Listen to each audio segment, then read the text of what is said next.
Okey, Assalamualaikum. Hari ini sekali lagi kita bertemu untuk kelas 43 Kesedaran Pembinaan Negara Bangsa, dan kita hari ini akan fokus kepada 3.1 iaitu latar belakang pembinaan negara dan bangsa. Okey, mari kita tengok apakah objektif pembelajaran kita pada hari ini. Okey, di akhir pembelajaran hari ini, subtopik hari ini adalah 3.1. Jadi kita akan dapat menerangkan latar belakang pembinaan negara bangsa negara kita dan kita bandingkan dengan pembentukan negara bangsa Eropah. Okey, jadi sebelum itu kita lihat dahulu konsep kerajaan masyarakat Melayu tradisional, yang mana konsep kerajaan masyarakat Melayu tradisional ini adalah berbeza dengan konsep kerajaan Malaysia sekarang. Jadi kalau kita tengok pertama sekali dalam konsep kerajaan masyarakat Melayu tradisional, negara dikenali sebagai kerajaan dan raja adalah sebagai pemerintah yang paling tinggi dan raja bertanggungjawab memberikan perlindungan kepada semua rakyat. Selain itu, raja juga adalah bertanggungjawab menjamin keselamatan rakyat serta kesetiaan rakyat terhadap raja menentukan sempadan kerajaan. Ini bermaksud sempadan itu mungkin berubah-ubah mengikut kesetiaan rakyatnya terhadap mana rajanya. Contoh, kalau kita berada di sini, kemudian kita taat kepada raja sebuah ataupun negeri itu, maka kita akan berada di bawah kawasannya. Okey. Kemudian negeri bererti kawasan. Okey, ini adalah dalam konsep kerajaan masyarakat Melayu tradisional. Bagi sekarang, negara, kalau kita sebut negara, merujuk kepada negara Malaysia. Kerajaan kalau sekarang merujuk kepada kerajaan yang memerintah negara kita sekarang. Tetapi dalam konsep kerajaan masyarakat Melayu tradisional, negara itu merujuk kerajaan. Contoh, kerajaan negeri Perak, kerajaan negeri Selangor, kerajaan, itu semua kerajaan. Kemudian bagi negeri berarti kawasan. Kalau dalam kerajaan masyarakat Melayu tradisional dahulu, contohnya adalah seperti negeri Larut.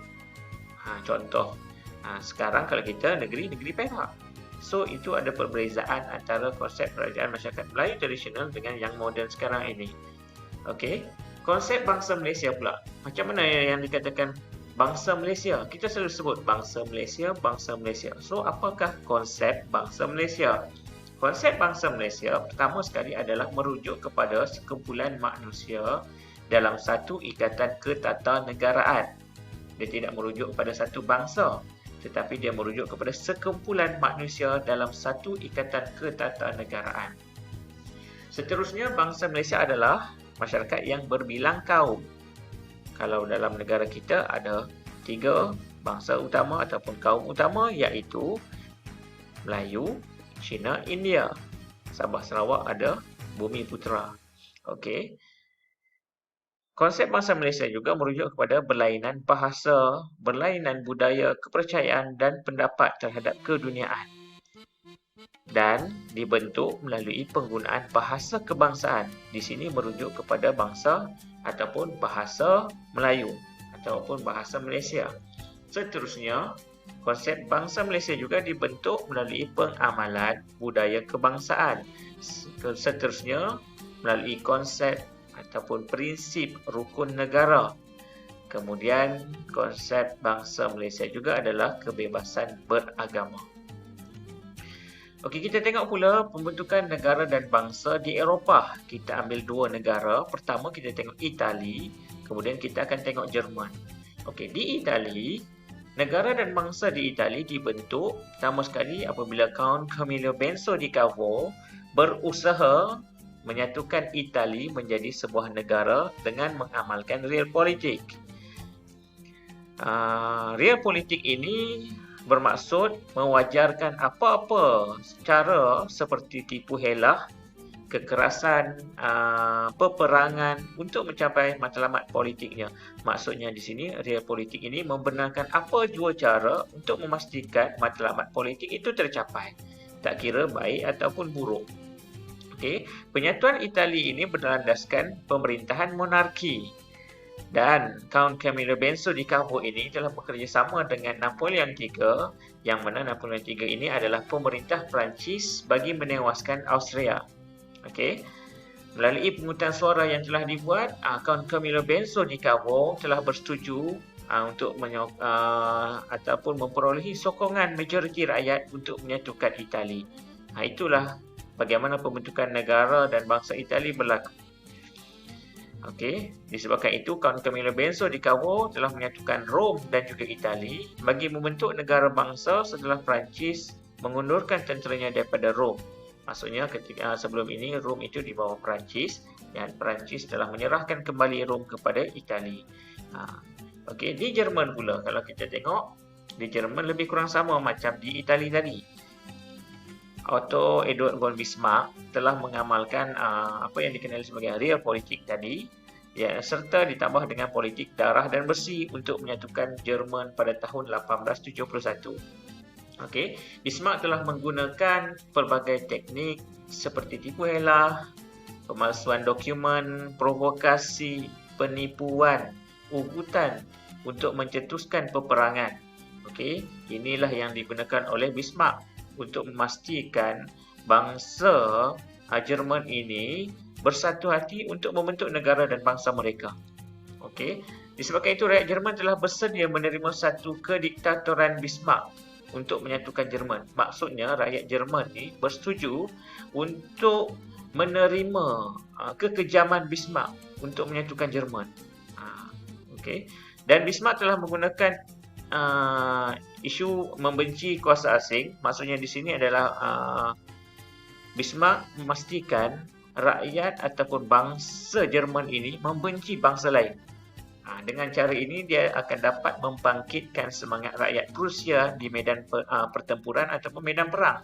Okey, jadi Otto Eduard von Bismarck ini telah menjadi Perdana Menteri Jerman pada tahun 1862 dan maksudnya di sini beliau telah berjaya menyatukan Jerman dan mendapat sokongan daripada rakyat Jerman walaupun menggunakan cara diktator. Okey, dan Bismarck telah melancarkan peperangan menentang Denmark, Austria, Perancis untuk menyatukan Jerman ini. Okey. Seterusnya kita tengok bagaimana pembentukan negara dan bangsa Madinah. Ini merujuk kepada kerajaan Islam Madinah lah yang telah diasaskan oleh Rasulullah kita, iaitu Nabi Muhammad. Okey, pembentukan kerajaan Islam ini kalau kamu tengok adalah melalui prinsip-prinsip Islam. Yang mana prinsip-prinsip Islam kalau kita tengok tidak mengamalkan kekerasan, kekejaman dan sebagainya. Jadi Nabi Muhammad telah menyusun perlembagaan terlebih dahulu sebelum mengasaskan kerajaan. Ini merujuk kepada perlembagaan ataupun Piagam Madinah. Okey, Piagam Madinah yang telah dibuat ini telah menyatukan penduduk berbilang kaum iaitu Yahudi, Kristian dan juga Arab di Madinah.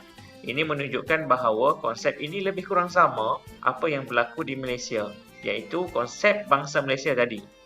Kalau masih ingatlah. Okey, seterusnya menggunakan cara diplomasi, musyawarah, permufakatan bagi membentuk kerajaan Islam Madinah.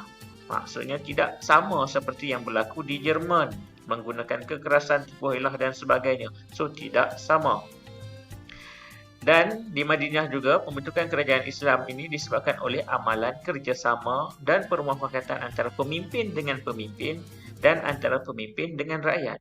Kalau kita tengok di sini, konsep yang dibentuk oleh kerajaan Islam Madinah ini hampir ataupun lebih kurang sama dengan pembentukan negara kita Malaysia, iaitu menggunakan konsep musyawarah, diplomasi, permufakatan, tidak melalui apa yang berlaku di Itali ataupun di Jerman itu.